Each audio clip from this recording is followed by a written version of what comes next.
Ibu bapak saudara dan saudari yang dikasihi Tuhan, hari, minggu, bulan bisa berubah. Dan tren zaman kemajuan juga berubah-ubah. Dan iklim cuaca di luar sana juga bisa berubah-ubah. Bahkan pengalaman-pengalaman kita, cara kita berpikir, bahkan perasaan-perasaan yang kita alami dari hari ke hari itu bisa berubah. Tetapi minggu ini ada satu hal yang memang Tuhan mau tegaskan sungguh-sungguh di dalam hidup kita, bahwa di dalam menghadapi pencobaan, kesetiaan kita tidak boleh berubah.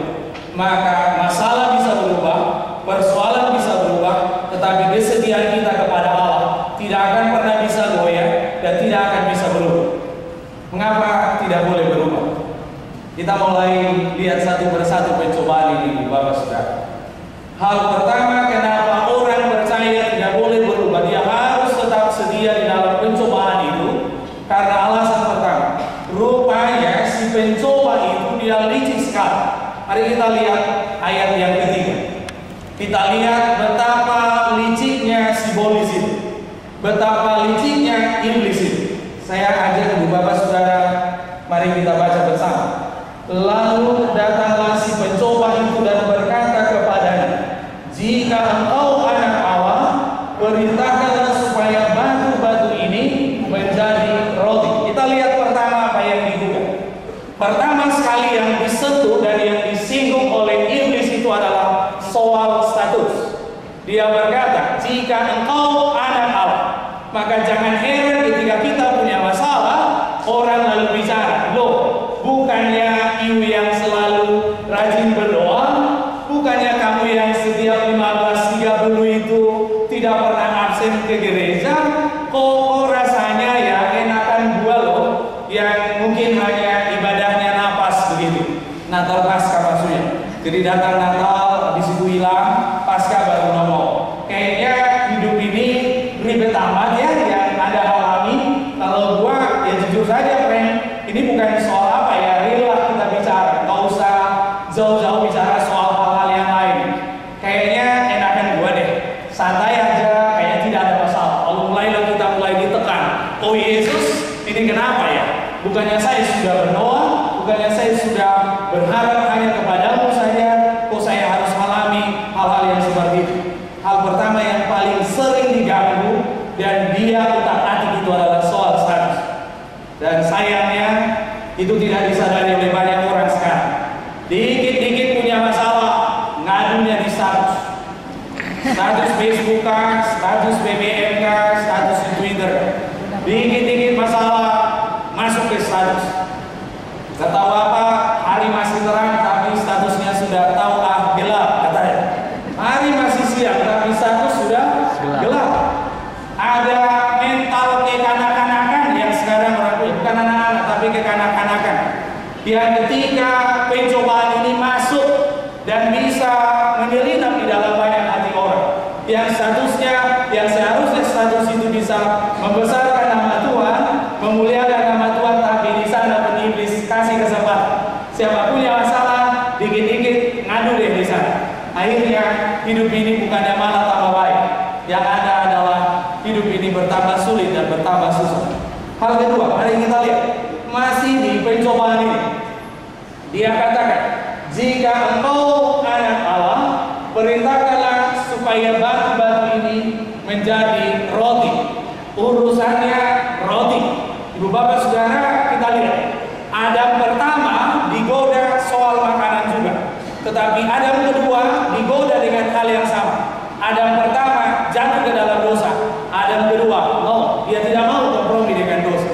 Dan iblis itu pintar sekali.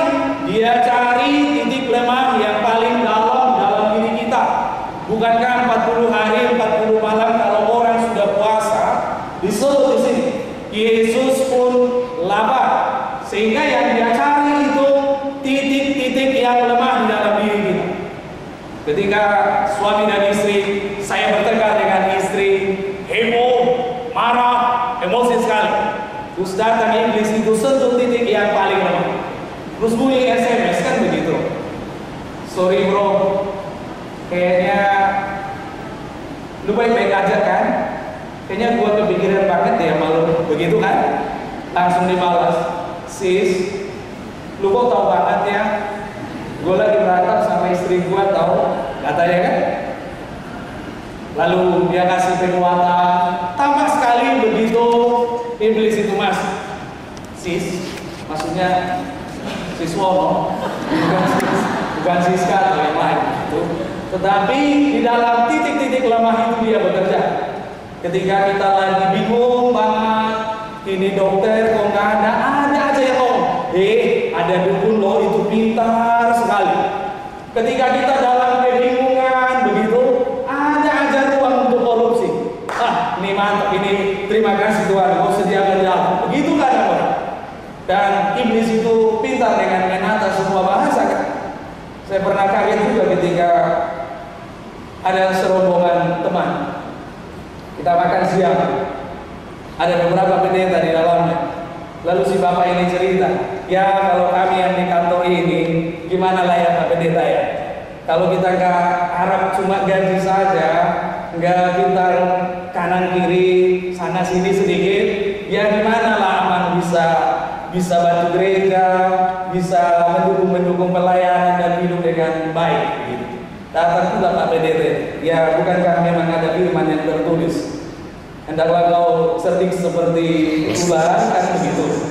Mulai dia tahu titik-titik lemah. Kalau boleh tempel dengan ayat firman Allah, sehingga ketika orang itu lemah, di situ iblis itu bekerja. Maka jangan pernah coba-coba untuk mengubah posisi kita.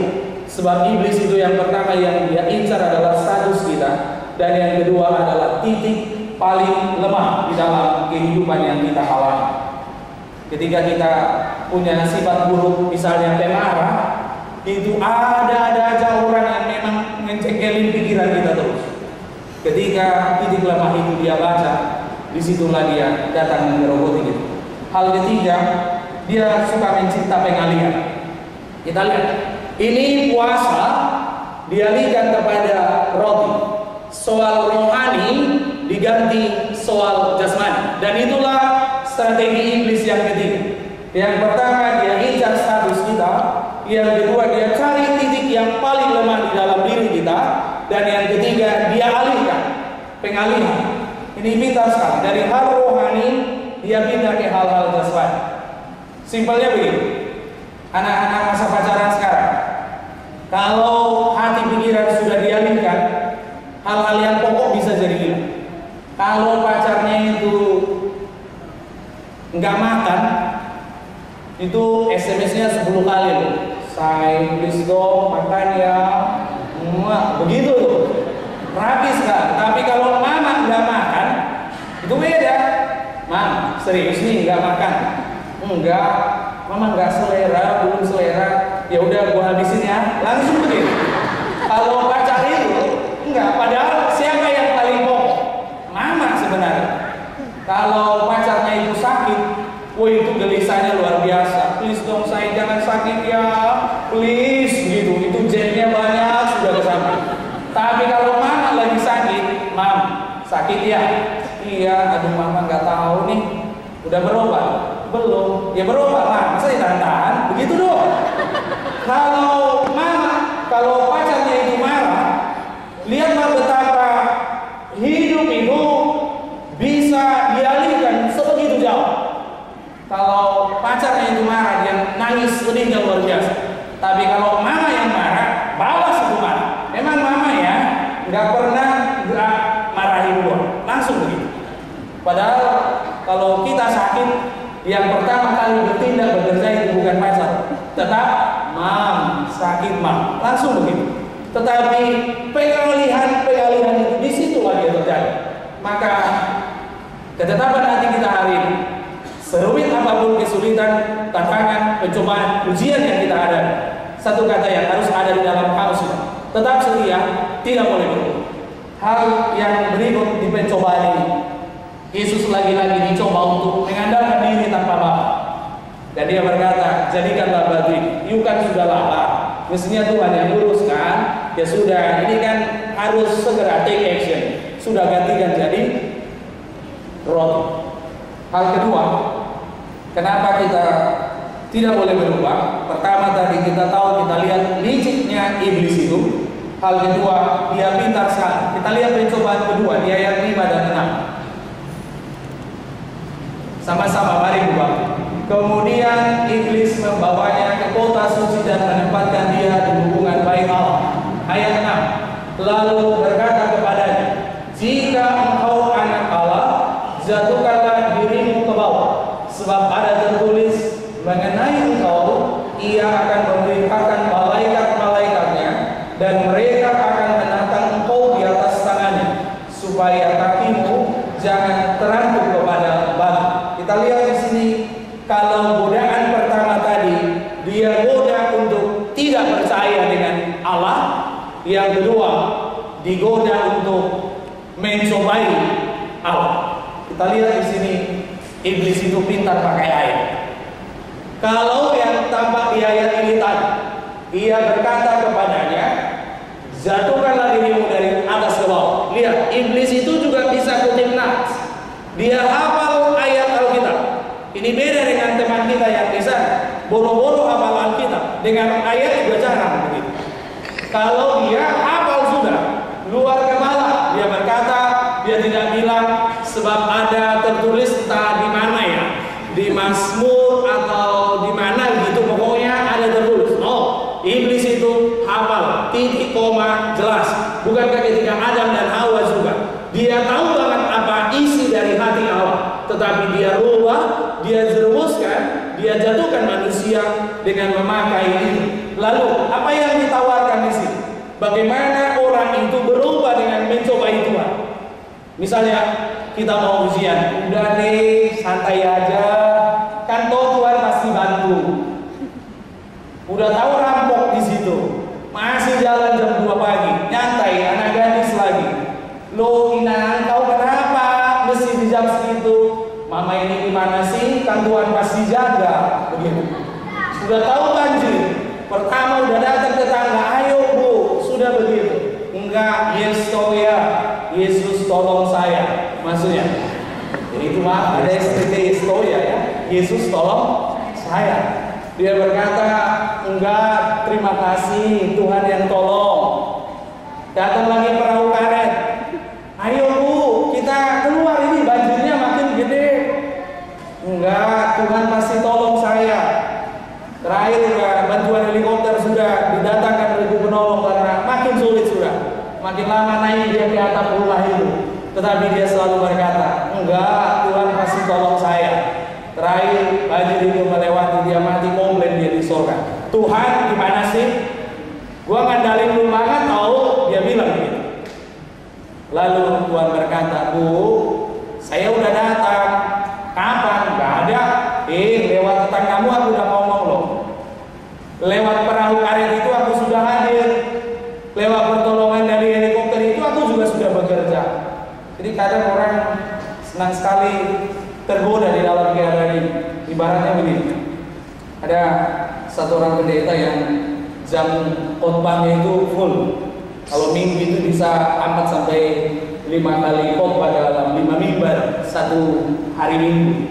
Jadi selesai ibadah, dia harus kejar untuk gereja yang beribu.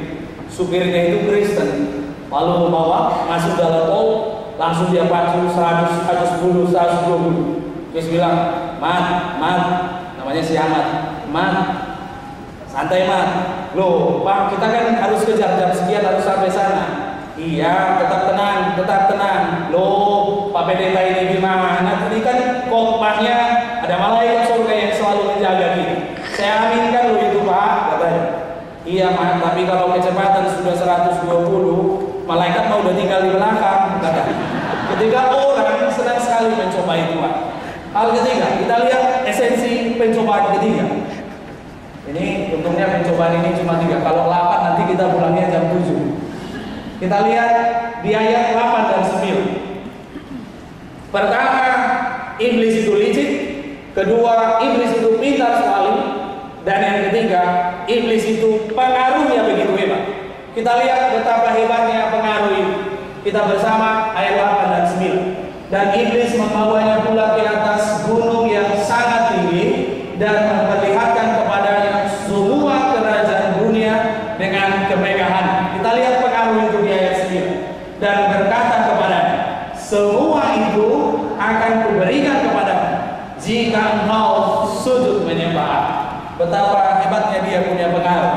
bisa banget dia mempengaruhi terutama orang-orang yang tidak percaya Tuhan. Dia bisa hadirkan, dia bisa sediakan dengan segala jalan pintas. Dia tawarkan keindahan-keindahan. Karena apa? Dia mampu berkuasa di dalam hal ini. Tetapi lihatlah, Yesus kalau kita cek di ayat berikutnya, ayat 10 misalnya, Yesus katakan di sini, enyahlah kau iblis. Jadi hebatnya orang percaya, sehebat apapun pengaruh iblis, dia masih mampu berkata, iblis, enyah kau iblis. Jadi kita mampu usir iblis. Asal kita, ya jangan pula ada teman begitu, yang salah itu selalu iblis.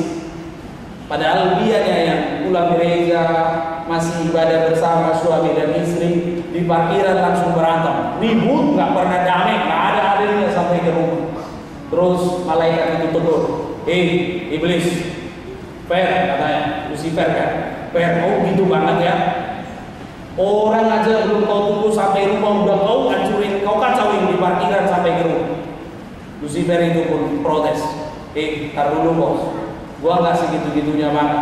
Itu orang tahu nggak? Itu belum dicobain tahu, belum diapa-apain, memang dasar ribut sendiri katanya. Jadi kemarin saya terganggu dengan sebuah informasi. Ada teman peneliti di Muara. Muara itu lokasi wisata yang indah sekali di Sumatera, di kampung kita sana. Dia katakan penyakit yang paling tinggi di situ yang mengganggu masyarakat di situ ada 2. Dan saya cek kembali, betulkah? Kita tanya petugas puskesmas di sana. Penyakit apa yang paling tinggi di Muara? Dia tanya, mau yang mana anak-anak atau dewasa? Anak-anak apa? Kurang gizi katanya. Oh, dewasa apa? Saya bilang darah tinggi. Oh itu udah lama tahu itu. Aku bilang anak-anak kurang gizi, dewasa darah tinggi. Persoalan di mana? Ternyata bukan soal kemiskinan, tapi masalah spiritualitas. Sanggupnya bapak-bapak di situ merokok 5 batang satu hari, tetapi anak 1 butir telur pun tidak dia konsumsi. Karena seru juga rokok dan telur sekarang. Rokok itu udah mampu menyamai harga telur, bahkan melebihi harga telur. Persoalan kan kembali kepada spiritualitas kita. So bukan selalu simbolis yang salah. Soal keputusan kita juga dalam menciptakan hidup yang lebih baik. Sehingga yang paling penting sekarang bagaimana caranya untuk sedia. Itu yang paling utama untuk kita jawab. Cara yang pertama supaya kita tetap setia, tidak berubah seberat dan sebesar apapun pencobaan yang datang. Kunci pertama adalah berilah tempat itu tempat firman Allah dan damai sejahtera di dalam hati kita. Karena kita lihat 1 senjata Tuhan Yesus, 3 pencobaan itu selalu senjatanya apa? Sebab ada tertulis, sebab ada pula tertulis.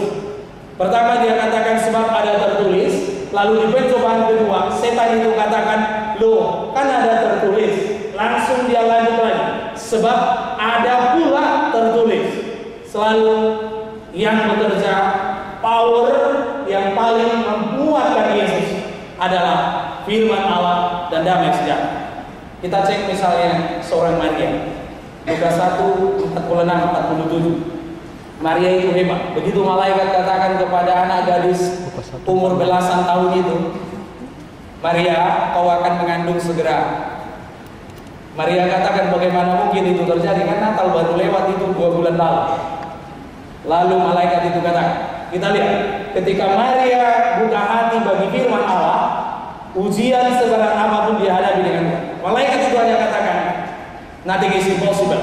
Tak ada yang tak mungkin, Maria. Langsung dia katakan, aku ini hamba Tuhan, jadilah padaku sesuai dengan yang kau katakan. Lukas 1:45 itu ditutup. Kita lihat nanti, kita baca 46 dan 47 Lukas 1. Ayat 45 perikop itu ditutup. Berbahagialah ia yang telah percaya, sebab apa yang dikatakan kepadanya dari Tuhan akan terlaksana. Lompat ke 46, ada yang aneh dalam statusnya si Maria, nyanyiannya. Lihat sama-sama. Lalu kata Maria, jiwaku memuliakan Tuhan. Ini kayak dapat hadiah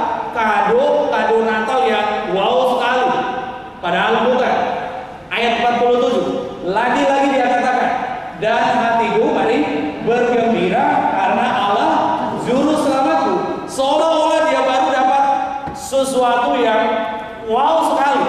Tetapi rupanya yang terjadi di balik itu apa dia? Hal pertama, orang mulai ribut di mana-mana. Ini orang suaminya mana? Kok tiba-tiba sudah mengandung di luar nikah? Tradisi Yahudi itu mulai agak gerak. Kalau anak hamil di luar nikah, itu ambil batu lempari kalau perlu sampai mati. Tetapi lihatlah Maria katakan apa? Dia katakan jiwaku memuliakan Tuhan. Dia katakan di ayat 46. Dia tidak bilang, omonganmu kok nyakitin banget ya. Lu tahu kan ini Mesias. Ntar kalau lahir gua kasih tahu lu, biar ditabok lu. Dia tidak katakan itu. Ayat 47 menarik sekali. Aku gembira. Ada apa persoalan di balik ini? Yusuf mulai pikir-pikir untuk melanjutkan pertunangan ke pernikahan. Bahasa anak muda sekarang, SMS nggak dibalas lagi, telepon nggak diangkat, BBM nggak aktif, tapi status Maria bukan galau, tapi dia katakan apa? Hatiku gembira karena juru selamatku. Jadi relevansinya ke kehidupan sekarang. Kadang-kadang kalau sudah ada ujian, ada cobaan, yang paling sering terganggu itu adalah status-status orang. Kita boleh katakan begini, kalau Natal, gereja-gereja di Jabodetabek, utamanya gereja yang berbasis Batak atau banyak orang Bataknya, itu gerejanya Desember tahun baru bikin tenda tambahan kiri kanan gereja. Karena ada apa? Ada orang yang memang datang baru pas di Natal itu. Sampai temannya juga bilang, Lai, aduh, rupanya masih hidupnya kau Lai, pikirnya 1 tahun kita ketemu, udah kukiranya kau di Pondok Rangon Lai itu, kata. Karena memang datangnya baru di situ. Dan sering sekali Natal itu tidak mampu kita sambut untuk membuka hati seperti Maria. Ada firman Allah bekerja, dia yakin Tuhan tidak akan lupa pada janjinya. Lalu yang kedua, dia yakin sekali bahwa Tuhan itu mampu menolong dan menopang dia. Itu tanpa disadari menular ke generasi muda. Kalau Natal Desember sudah datang, ibu bapak, terutama orang tua, ceklah status anak-anak kita. Facebooknya, BBM-nya, Twitternya itu mantap-mantap semua status. Kalau Desember is coming, wow, so great, Christmas, begitu kan? Ceklah nanti awal atau pertengahan Februari, status itu jadi apa sudah? Udah diganti, ku coba untuk bertahan. Karena dengan kompak tak boleh berubah, langsung dia ganti statusnya. Ku coba untuk bertahan. Maret nanti udah tambah repot, ganti sabar tapi kecewa berat. Mana ada sabar tapi kecewa? Sabar, kecewa. Gak ada sabar tapi kecewa. April naik lagi suhu daripada status ini, bikin status complicated. Mei sampai November, nunggu Desember itu status baru tak diganti lagi. Status terakhir sudah tahu gelap, katanya semua sudah gelap. Ketika orang hanya Natal itu, ibadah itu hanya sedikit rutinitas saja, hanya sedikit seremoni saja. Yang semestinya adalah buka hati bagi firman Allah, beri dia bekerja, damai sejahtera itu yang memerintah kita. Yesus Kristus fase puasa 40 hari tidak akan loh. Ini harus sedikit disentuh. Dia tidak disebut tidak minum, tidak makan, lapar. So urusannya lapar, bukan haus. Jangan nanti coba-coba di rumah tidak makan dan tidak minum, repot kita. Pendeta juga nanti harus dipanggil kan, berjalan kudus di rumah sakit, baru diantar ke tanah kusir begitu. Bukan, ini bukan soal makanannya yang kita, tetapi soal fokusnya Yesus.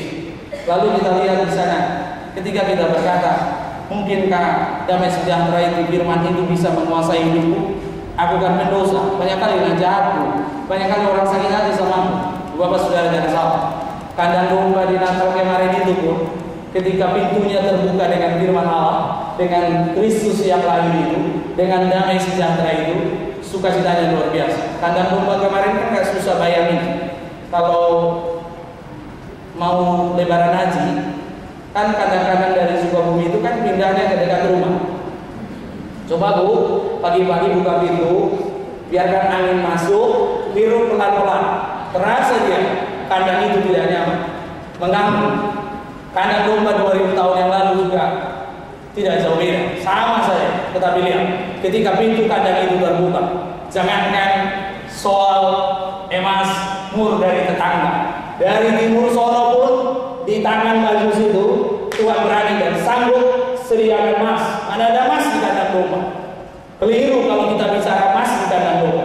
Tetapi ketika damai sejahtera diberi ruang dan tempat, firman Allah diberi kuasa untuk memimpin diri kita. Jangankan dari tetangga, dari tangan Majus di timur itu pun, mur, minyak yang aroma yang sekarang juga orang sudah tidak dapat lagi, itu bisa dihadiahkan Tuhan untuk membawa apa? Aroma hidup yang lebih baik di tengah-tengah pandemi. Maka kunci pertama supaya kita kuat, tetap setia dan tidak berubah dalam menghadapi cobaan, ujian apapun. Beri tempat bagi firman Allah dan damai sejahtera itu bekerja di dalam diri. Yang kedua dan yang terakhir, kunci kedua adalah tidak kompromi dan jangan buka celah bagi si dosa, bagi si iblis. Yesus dikatakan, kalau kau benar Mesias anak Allah, jadikanlah batu ini jadi roti. Yesus tidak ada kompromi. Dia tidak bilang apa roti beneran, roti manis, roti tawar, roti kelapa. Kayaknya enggak deh. Soalnya ada kan tertulis manusia bukan hidup dari roti saja. Yesus tidak kompromi seperti itu. Dia langsung berkata, iblis, ingat, manusia hidup bukan dari roti saja. Kadang-kadang kenapa ada orang hamil di luar nikah? Semua orang tahu bahwa hamil di luar nikah itu dosa. Tapi kenapa masih aja ada? Karena manusia buka celah kompromi dengan dosa. Kenapa masih ada koruptor? Karena dia ada celah, ada ruang, dan orang masih tetap mau terjerumus, tergoda untuk melakukan. Maka satu kata yang paling utama dalam saat kita menghadapi goncangan godaan, jangan buka celah bagi si iblis. Kalau celah itu terbuka, dia akan siap menguasai, menggerogoti, bahkan dosa itu leluasa untuk merusak dan meruntuhkan kehidupan kita. Bapak Saudara, untuk zaman sekarang, apalagi punya anak Bapak Ibu, harus selalu keep contact dengan Tuhan. Karena anak zaman dulu dengan zaman sekarang jauh beda. Dulu orang tua yang tak punya waktu buat anak, sekarang anak yang tidak punya waktu buat orang tua. Kita udah ngomong, dengarin dulu nak, iya nak, ngomong aja, dengar kok, begitu. Kalau kita tidak keep contact dengan Allah, stres, suntuk, bingung lah kita selalu. Iblis itu mulai menggerogoti kita. Dia mulai bahkan memponis kita. Kalau anak zaman dulu dengan zaman sekarang jauh beda. Kalau dulu anak-anak saya masih rasakan itu. Kita ngomel ngoceh, marah, kesal, papa-papa juga kasih kode. Ya, begitu. Hati langsung damai, tenang dan nyaman. Zaman sekarang bapak-bapak coba lagi begitu sama anak-anak. Dia langsung jawab, ada apa Pak? Mama kagak ngerti, kalau ada masalah langsung dia begitu. Punya menantu pun ibu bapak parumain, kalau tidak keep kontak terus dengan Tuhan, kita bukan salah, setan akan bekerja. Sebab parumain dulu, mertua belum bangun, menantu parumain beresin semua. Sekarang kan udah kebalik. Parumain belum bangun, mantu belum bangun, tapi mertua beresin semua. Bangun-bangun dia nanya, Nina, masak apa ya? Katanya pula, orang yang tidak keep kontak dengan Tuhan, yang selalu ada celah bagi si iblis, dia akan panggil nanya. Nah, bawa itu nyonya. Mama ini kenapa? Kan itu parumain. Bawa. Kami kan belum punya rumah. Bawa. Stres aku kalau di sini itu, katanya. Supaya bukan persoalan parumain atau mertua, tetapi terbukanya celah. Akhirnya iblis itu leluasa. Kata pertama, berilah firman Allah dan damai sejahtera pemerintah. Kata kedua, jangan buka celah dengan si bonus. Amin. Mari kita berdoa.